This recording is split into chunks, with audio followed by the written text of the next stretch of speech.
আসন্ন নির্বাচনে প্রার্থী চূড়ান্ত করার ক্ষেত্রে শুরু থেকেই চমক দেখিয়েছে জামায়াত ইসলামী। রাজধানী ঢাকার ২০টি আসনের মধ্যে দলটির আমির শফিকুর রহমান, শিবিরের সাবেক সভাপতি আতিকুর রহমান, ব্যারিস্টার আরমান ছাড়া সবাই অপরিচিত মুখ। তবে বিএনপি প্রার্থীদের টেক্কা দিতে কৌশল বদলেছে দলটি। জুলাই বিপ্লবের অন্যতম নায়ক ও ডাকসুর ভিপি সাদিক কায়েমকে প্রার্থী করতে যাচ্ছে জামায়াত।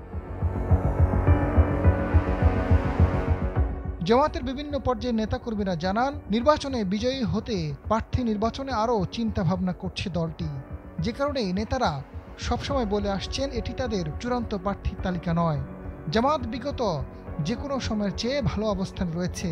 বিভিন্ন জরিপেও আগের চেয়ে ভোটের হার অনেক বেড়েছে দলটির।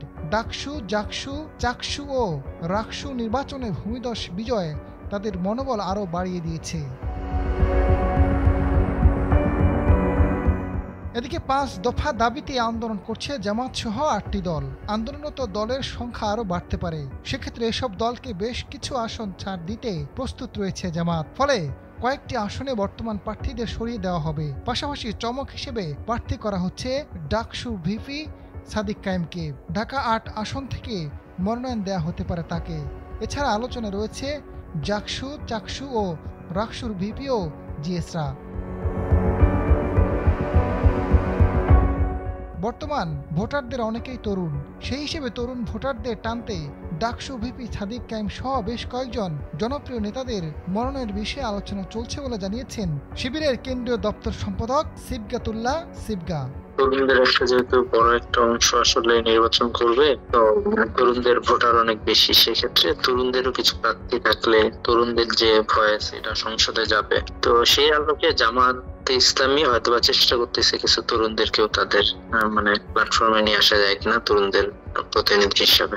সেই হিসাবে হয়তো আমাদের নামগুলো আসতেছে এরকম। এবারে নির্বাচনে বিজয়ী হতে সর্বোচ্চ পন্থা প্রয়োগ করতে চায় জামায়াত। এর অন্যতম প্রথমবারের মতো নারী প্রার্থী করার চিন্তা। জামায়াতের মহিলা বিভাগের নেতৃত্বের বেশিরভাগই কলেজ বিশ্ববিদ্যালয়ের শিক্ষক। জামায়াত যেসব প্রার্থী দিয়েছে বেশিরভাগই চিকিৎসক, আইনজীবী, শিক্ষক সহ বিভিন্ন পেশায় কর্মরত। এবার জামায়াতের প্রার্থী করার ক্ষেত্রে সবচেয়ে বড় চমক যুবকরা।